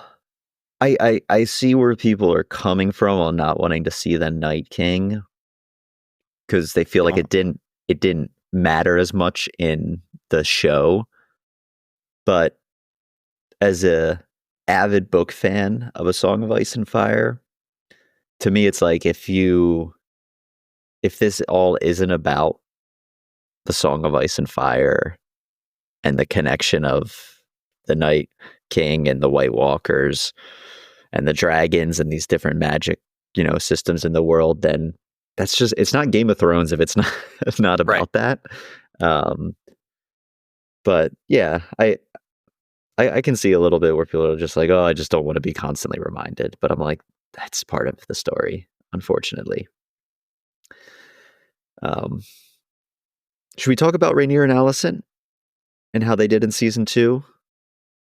Because we said it with the book, they're not in season 1 or in these book chapters a lot, but they're the focal points. They're the leads of this show in a lot of ways. How did you feel about the roles kind of each of them played in season 2? I think it kind of goes back to some of the other things we were saying, and it worked for me because they are the leads. It all revolves around them. And if you're, I don't know how you get away from them when it's really the greens versus the blacks is synonymous with Alicent versus Rhaenyra. Yeah. It's got to be them. It'll be them in season 3 too. I mean, I don't know if you're saying that Rhaenyra is vying for the throne, and Alicent is doing her best to keep her family on the throne. I don't know how you get away from these characters, and I don't know why you would necessarily want to either. Yeah, I think Rhaenyra makes a ton of sense to focus on, as this war is essentially about her in a lot of ways. The Alicent is a little more tricky because she has such a muted role in the book compared to what we see in season 2. And it becomes less and less about her and more about her children. That being said, I really loved everything I saw with the Greens in season 2, of where Alicent was at the beginning. She's sleeping with Kristen Cole. These traumatic events are happening. She's on the council, and she slowly gets pushed out and out and out. And she realizes, with Otto and with her children, everything she did to set them up for success and have their family rule hasn't earned her anything. All it earns is like the derision of her children, to be pushed aside, where she can just go and float in a lake and no one cares where she is. I like Alicent's journey. And I think I was just maybe questioning myself, did they really have to, did they paint themselves into any corners by having her be such a prominent member of season 1 that they had to keep her front and center in season 2. More of a discussion point. I don't think so, and for 2 reasons. 1, history is told by the victor. 2, the text is told by people who were, broadly speaking, there, but not in every conversation, and not behind closed doors. And if I think about it from they weren't behind closed doors, this is also 200 years later that they're recalling this from happening. You're only going to see the pieces that were front and center. And the pieces that in front and center are the people on the council, the generals, the king. You're not going to see all of the politicking and conversations that happened in the background and happened, especially in the bedchambers. You're not going to see any of that. And whoever's writing this history would not have seen any of that. So I think it adds a layer of depth into, we know from the story, broadly speaking, who was front and center and what happened, but we don't know how they got there. And this adds a lot of that context. It adds a lot of that intrigue by doing that. Yeah. Did you like all the scenes where Rhaenyra and Alicent managed to get together and kind of have discussions about the state of the war, essentially? I did. They were value add. Yeah. Found that intriguing. Because we had, how many of those do we have? They meet in the beginning. Rhaenyra sneaks into King's Landing while Alicent's in the Sept. Mm-hmm. And then Alicent sneaks into Dragonstone. She doesn't sneak into Dragonstone. She sneaks to Dragonstone, and her guard gives up his weapons at the gate. Okay. Remember? And she's escorted in, and then a different guard goes and gets Rhaenyra. Yeah. And then was that because they speak in the finale? Was it the finale? I'm trying to think. Or did they talk 3 times? I think it was twice. I think you're right. Yeah. These worked for me too. I really enjoyed. There are some plot conveniences for them to get together, for sure, and have that feel realistic. But I enjoyed those conversations. I enjoy that Rhaenyra is pleading for, peace in the beginning and saying, is there anything we can do? And Alicent is saying, that the ship has sailed, we're too far along. And then Alicent goes through her season journey and makes the same request, to Rhaenyra at the end. And she almost gets the same answer that she gave Rhaenyra right back at her, that, we're too far along at this point. So I enjoy those. I miss, one thing I really miss from season 1 is both Black and Green living in the same area and the overlapping interactions. Because I thought Rhaenyra and Alicent together were just great television to watch all the time. Throw Otto into the mix. I missed them all being in King's Landing together. So for me, it was great that they could have these conversations. My only hesitation with them at all is some of the amazing things about this story, and I think fantasy in general, because fast methods of communication don't exist in fantasy usually, is that you often wonder, man, if these two people could just talk to each other, could we get over this or figure this out? And this happens in this story, all the time, where you used to dream about in the early seasons, wow, what if Jon met Dany? What if Robb, and Tywin could just meet, and maybe discuss what's going on? When you have level-headed members of different councils. So I think it does. That's the only thing that gives me some pause, is some of the intrigue is that these people, it's not realistic to have people have these conversations all the time in a fantasy story. But on the whole, I like them. Maybe, should we move to the awards? Yeah, I think so. I think we've pretty sufficiently covered the show. Yeah. The only thing I'll close out on the show with there is I just wish it was the 10 episode season. You know, who Yeah. knows? I mean, we've talked about that. Yeah. Who knows why it was changed, but it should have been. Stupid. Yeah. Season awards. Mm. Who's your most improved player this season? I got to go with the Grand Maester.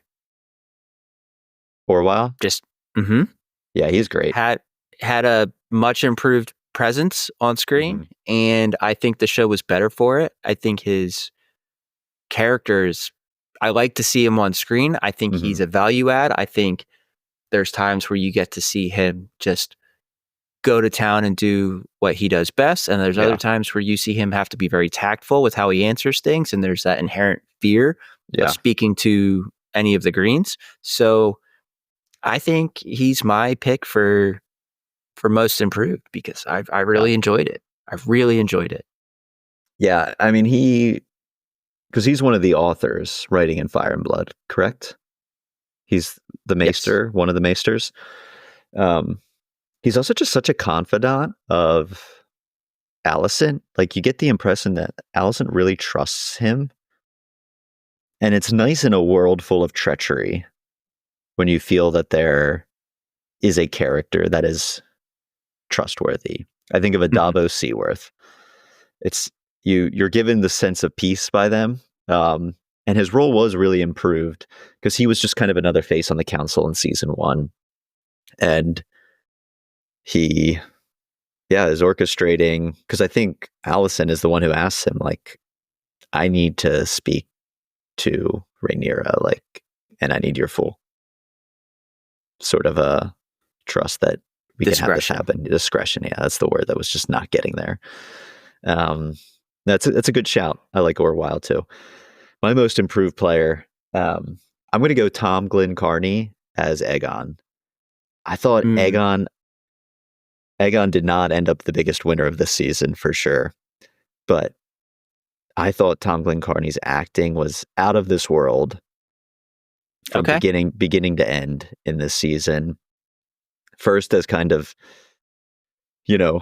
he's showing all the attributes of, a new king who's maybe a little young and with ego, power hungry. His scenes with Kristen Cole and Otto, the Green Council, was hilarious in the first few episodes. You see kind of the emotion and the insecurity he has with that conversation before he flies to Rook's Rest with Alicent, where she's like, you just need to stay put and do what you're told. And then we see everything he goes through after he is burned up and laying in that bed. I thought he was just excellent this season, and I'm really excited to see where him and Larys go together on this journey, because those two together, I think, play really well off each other. And I'm interested to see how their story progresses. But Aegon was a lot of fun and a lot of devastation, and I thought kind of deepened how I felt about that actor and that character compared to season 1, where he was just kind of like, the young prince fuckboy, essentially. Yeah. I thought he really grew in this season. Yeah. That's a really strong pick for most improved player as well. I think you're absolutely right. Mysaria was another one floating in my head. I enjoyed her too. I thought she was much better compared to her season 1 outing. Yeah. Rookie of the year. Who's your 5 nominees for you? I'm going to do this like we would normally do best casting. Yeah. Right? I've got Alice Rivers, Adam of Hull, Alan of Hull, Hugh Hammer, and Sir Simon. I think all of those characters were fantastic. I think they are all interesting. I like seeing them on screen. There is one of them I think is on screen the perfect amount of time. The other 4, I could have seen much more of them and still been just. Yeah. And spoiler, it is Sir Simon. I think Sir Simon was on screen the perfect amount of time for his role. And I think that's why it works so well. Yeah. It was acted brilliantly. The character is great.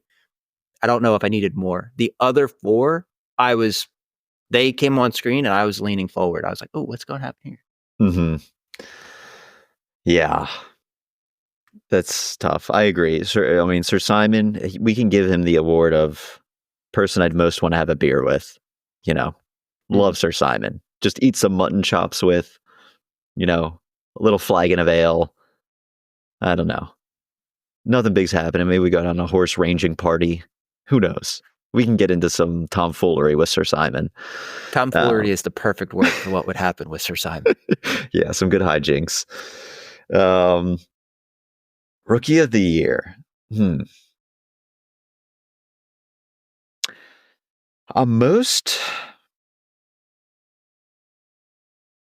I think I'm most interested.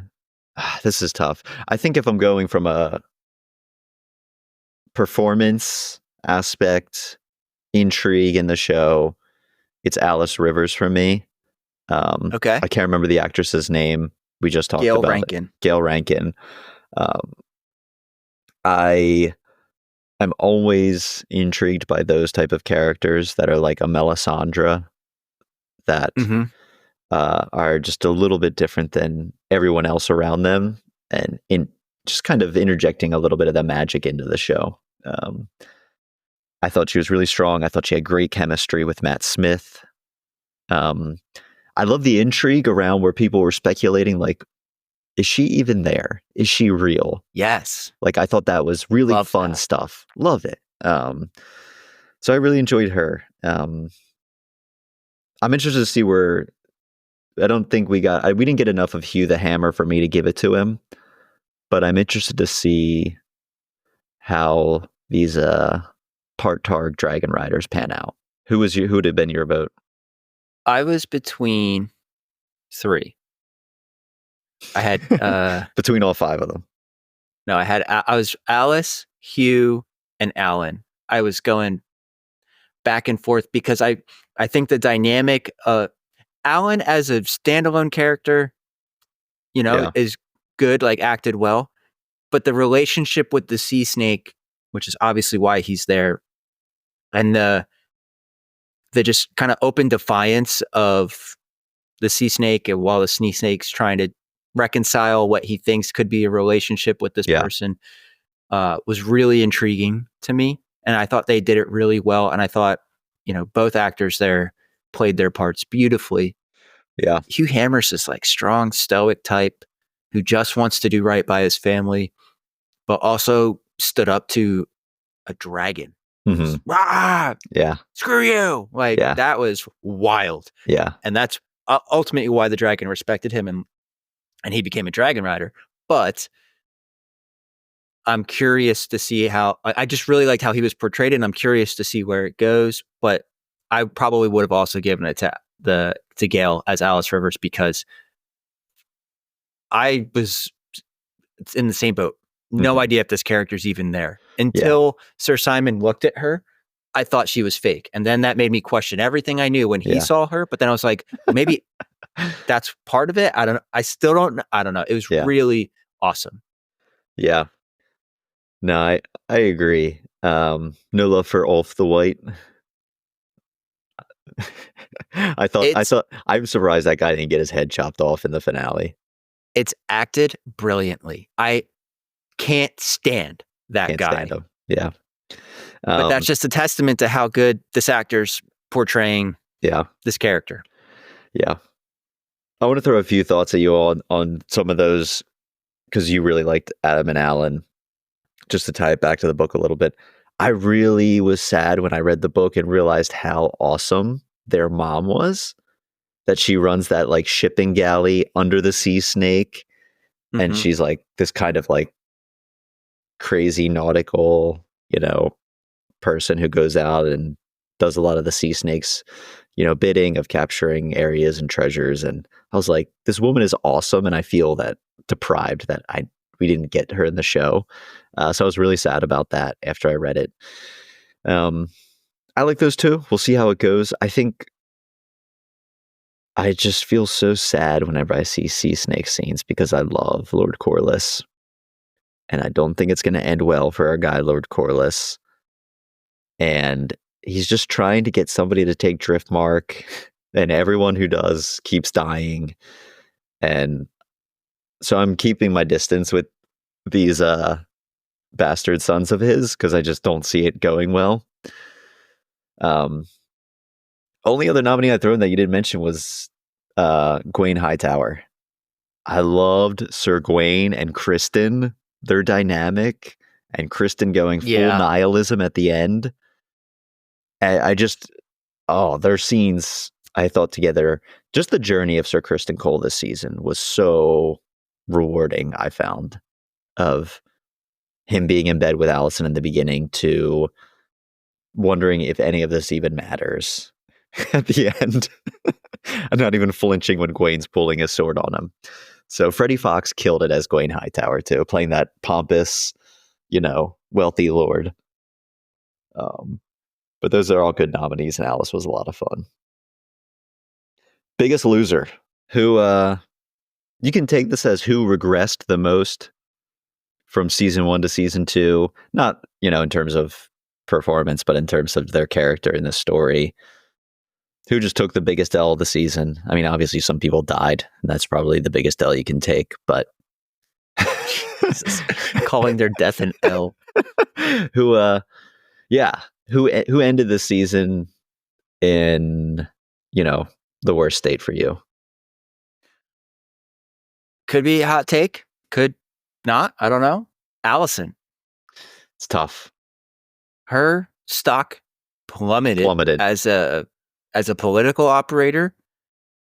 Her control of her children plummeted. Her lover seemingly turning against her because now he's terrified of dragons and she can't ride a dragon. Her father is a captive. Her one chance at peace is cutting off her eldest son's head for the woman that she has started a war with. I mean, her daughter's in shambles. One of her grandchildren. The list goes on and on. Alicent just got knocked around at every stage of this season. Yeah. And acted so brilliantly through it all. She was so good at it. If her performance wasn't as good, it wouldn't have been as meaningful. And we wouldn't be talking about her like this right now. Yeah, it's hard not to see her as the biggest loser. You put it perfectly. Yeah, I have sold and taken the loss on all my Alicent stock. She just ran me dry. What was funny is season 1, I asked you. She had that conversation with Otto, and I said to you, they're doing all this because they believe that Rhaenyra would really seek vengeance and want to kill Aegon. And I said to you, I was like, I just can't imagine that happening. We had that literally direct conversation in this season. And Rhaenyra says she needs to chop his head off. Okay, to be fair, season 1 to season 2, very different positions, right? If she had just handed it over peacefully to Rhaenyra, I don't think she would. I think you're right. Yeah. I think she would have said, Aegon can't be here. He needs to go back to wherever I'm totally blanking on where the Hightowers live, what that's called. He would have had to go there. Right. Or can't be in King's Landing. You know what I mean? Mm-hmm. Can't raise an army, whatever. And honestly, it doesn't seem like that's what he wanted anyway. He wanted to just drink and have fun and hang out with this. It would have been fine. He probably wouldn't have made a run at the throne. But now that he's done now that Alicent's done what she's done to put her son in that position, there's no peaceful transfer of power here. No. It's just not going to work. Yeah. Just not going to work. Yeah, Alicent, she ended in such a terrible state here. And you really feel for her that everything she has done, everything that even pissed me off about her in season 1 as a character, none of it mattered. No one respects her. She gets booted from the council. So it's tough. What's funny is I was going to go Otto, and there is a little bit of an unknown here in that it looked like we saw Otto imprisoned in the montage. We definitely ending saw the season. Otto imprisoned. Yeah. And to think of similar to her, he has been doing this for the legacy and to grow his house. And to begin the season on the council, finally having that come to fruition with Aegon sitting on the throne. They have the biggest dragon, to being booted again. He must be the most kicked out of hand in the history of The Office. Like, he's like a 3-time award winner for hand ejections. Like, just stop taking the job, my dude. Like, obviously it's not working. Gets booted from King's Landing, has to leave. Yeah, he doesn't get booted. He decides to leave and go raise Daron. And now he's seemingly in jail. Like, we don't know where he is. It's making me wonder, did he ever get to leave King's Landing? Did someone take him hostage? And how does that factor into, but someone would have had to have written from Old Town and been like, hey, Otto never arrived. So does that mean this kid Daron, who Gwen is saying is a nice kid, put his Sir Otto? I don't know. I'm just wondering, where's Otto? I bet we find out in season 3. I bet we find out. But he had a rough season. he went from hand of the king to prison, potentially That's by fair. his own family. So Allison and Otto, the two architects of Team Green to where they're at now, have just totally been cast aside. And I can't imagine that this is going to be for the benefit of Team Green. I think that this is all these moves are the thing that's going to spell the downfall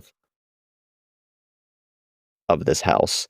Maybe not the house, because they exist, in future years in the lore of the story, but I see Mal and I'm like, man, maybe Daron is the only one who makes it out of this crew. Who's to say? Who's to say? Actually, I'm to say. I know. Yeah, you're to say. Yeah. We didn't really talk about Helena. We talked about it a little bit with the prophecy stuff. I really enjoyed Helena in this season. I thought the actress did a really great job, and she definitely didn't have a good season. She probably a candidate for a biggest loser based on what happened to her. But yeah, I just want to throw a little love towards the Helena character. I thought she was good. Should we do a return to the old who's the real villain that you see right now? Feels right. Yeah. Feels right. Who's the real villain of season 2? It's hard. The easy answer is like Aemon or Christian Cole, or I think this might be one of the situations where the easy answer's the correct answer for me. Mm-hmm. I also could say the lust for power is the real villain. Yeah. Because that's essentially why the Greens are doing what they're doing. They don't have the context of A Song of Ice and Fire. They don't understand what's truly at stake. They're trying to control the throne. Yeah. Full stop. And so that might also be the real villain, because it's leading to a civil war that should not happen, did not need to happen. Has thousands of people are dying because of it. So maybe that's the answer. Those would be my nominees. Yeah. I'm curious to hear what you're about to say, though. Yeah, it's tough. There's the sort of, I don't know what you would call a lust for power type of villain, but there's an answer like that I was thinking of, inaction. It's tough because inaction by who? All the restraint Rhaenyra and Allison show are things that I agree with. And like, you can't just go around burning people and getting them to submit to you. But there is a piece of this where it's like, man, Rhaenyra and Daemon, if you with Rhaenys when she was alive just showed up at King's Landing, maybe a few people in King's Landing get burned because of it, you probably end the war and a lot of suffering right now. Which I honestly, the thought crossed my mind of, is Rhaenyra the real villain for not only some of that in action, but I'm thinking if this show is about the House of the Dragon, I mean, I think she is playing an active role in the fall of that house. Okay. With it was Jace's idea in the book to bring in other dragon riders, but as soon as I saw that Red Sewing episode, I'm fully understanding now that this is how the Targaryens are nearly gone from this earth, and why the dragons are all gone when we get to Game of Thrones is because they've diluted the power. The Targaryens are not going to be as special seeming as they once were, and this is going to be the fall of the house.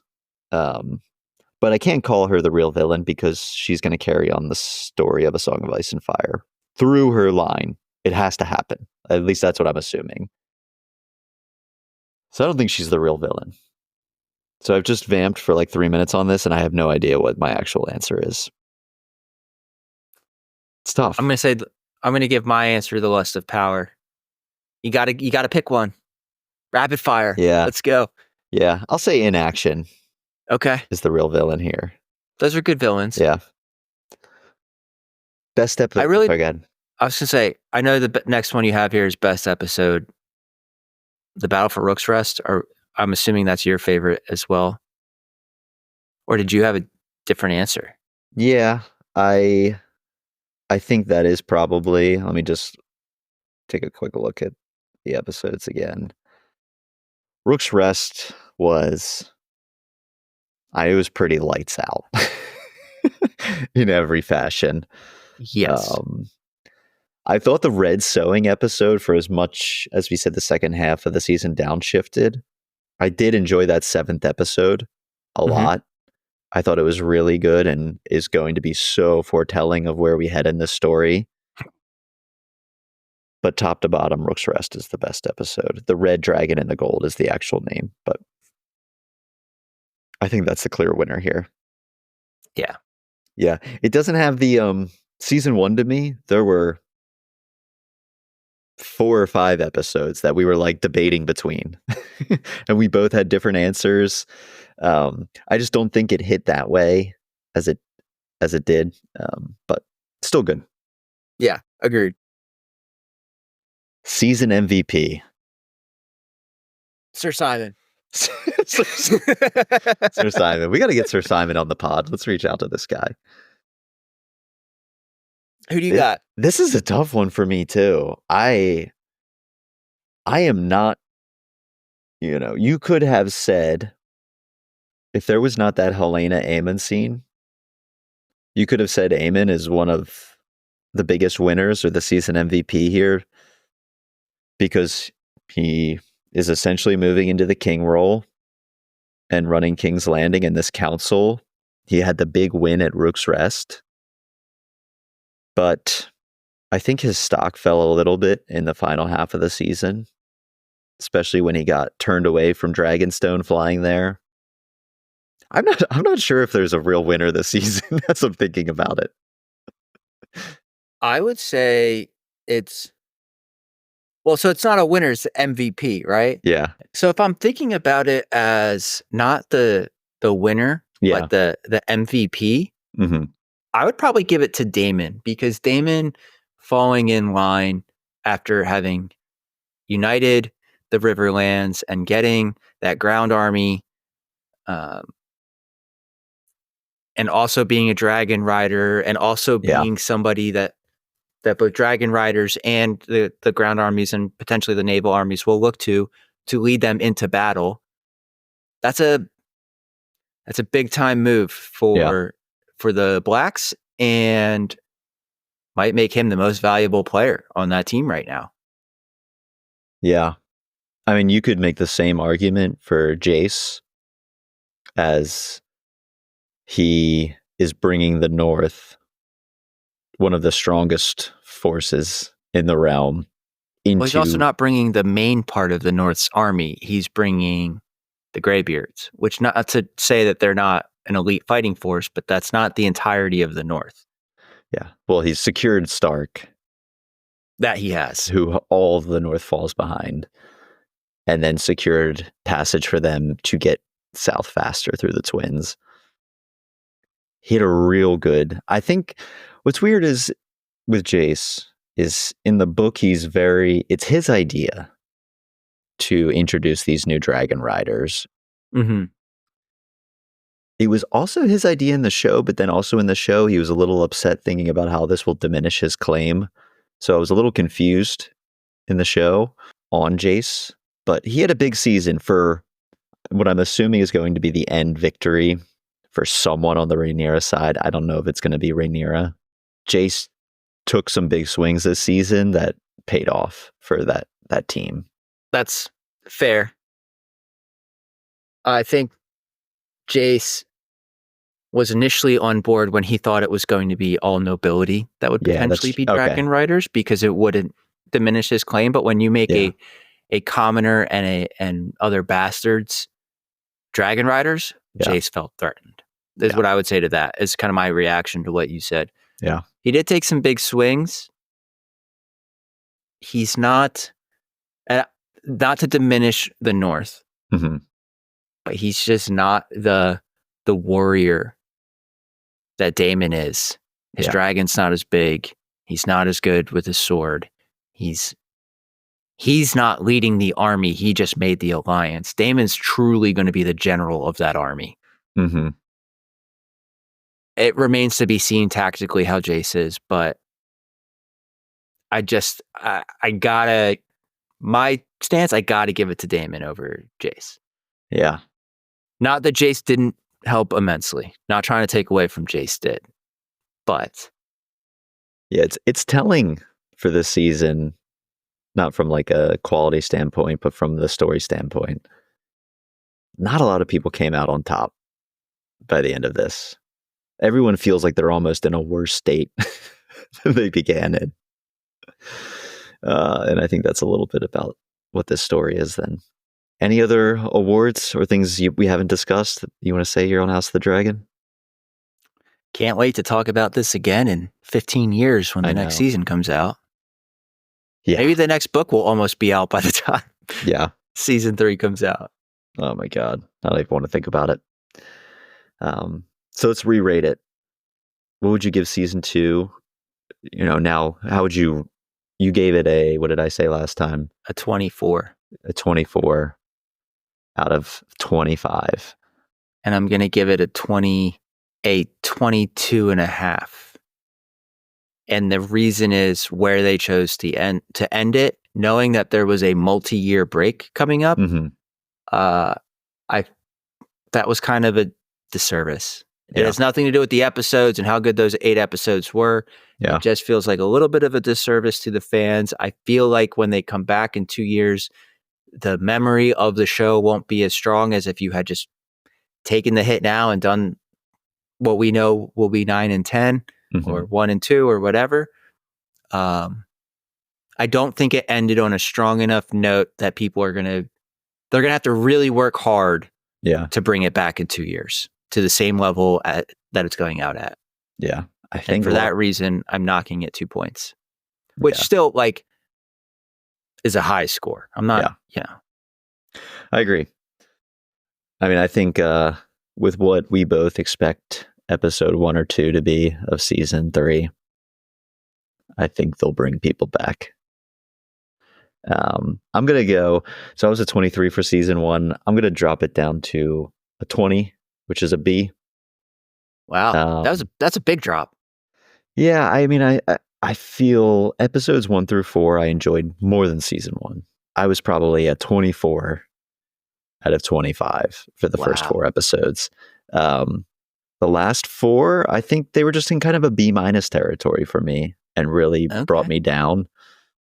Some of those things are maybe out of the showrunner's control of where they had to cut the season off. There was a prop maker who came out and said what they're planning to do for that big episode we're talking about in the future is going to be the most expensive television show or episode in history. Because, and it takes as it should be, though.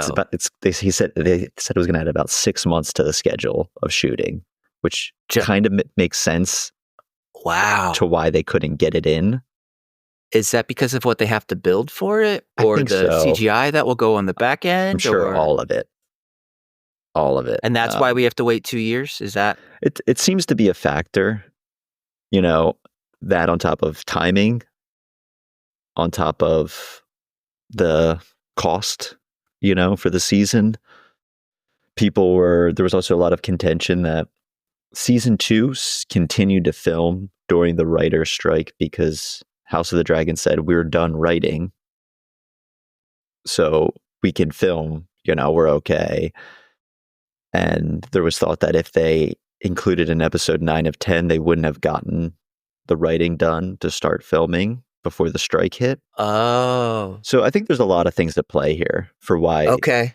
I don't think the showrunner set out and said, this is a great episode to stop at in our dream world. I don't think that that's what happened. So I don't want to hold them liable for that. But I have to rate what I have. And the second half was just a little bit slower for me. It's still a B. It's still really good. But I'd give it a 20. So we're at a 42.5 out of 50, which I think is pretty fair. That's probably a B plus territory for House of the Dragon right now. It's a solid B. And this is maybe a little harsh on it because this is one of still the best looking and in some ways the best written show on television right now. So all with a grain of salt. Yeah. I think if they had gotten to do those last 2 episodes, we would probably have this with how well they've done everything else, we would probably have this at like a 49 out of 50. Yeah. Yeah. The first, up through Rook's Rest, I was having Better Call Saul feelings where I'm like, is this better than Breaking Bad? Is this better than Game of Thrones? Okay. But we didn't get the payoff. And, for whatever reason that was, we just didn't get it. And it just sucks. We have to wait 2 years now. Yeah. Well, a little less than 2 years. Yeah, a little less. The date of recording this. True. Slightly less. Not much. I don't know if it's much. Anything else you say? But no. On House of the Dragon? No, I'm all House of the Dragoned out for today, I think. Yeah. Thanks for listening, everybody. Whenever it comes back, we'll be here. Can't wait to talk about it. Like we said, next week we got Casino Royale coming up. Then the start of kind of a spooky season here on Rewatch 2 Play. weeks. 2 weeks, yeah, because this episode will be out. That'll be fun to get back to. I'm excited to read some horror stuff. Yeah, also for the Casino Royale episode, we'll have a special guest again from the Unbuckled Comics podcast. We will have Logan coming on the show. So we'll have another guest episode, our second one. Third, if you count kind of the special episode we did with Becca earlier this year. So that'll be fun to get into Casino Royale and our first coverage of James Bond, my first reading of a James Bond book ever, which is crazy as a big fan of the franchise. Same. If you have thoughts, questions you want to share, please reach out to us via email at readwatchplaypod@gmail.com. You can message us on Instagram at readwatchplaypodcast there. If you have any suggestions for future stories you want to see, give us a shout. All the major platforms, we said, please rate and review 5 stars only, as those things help more people find the show. Thanks, Nick, for joining me back in Westeros. Till next time, everybody.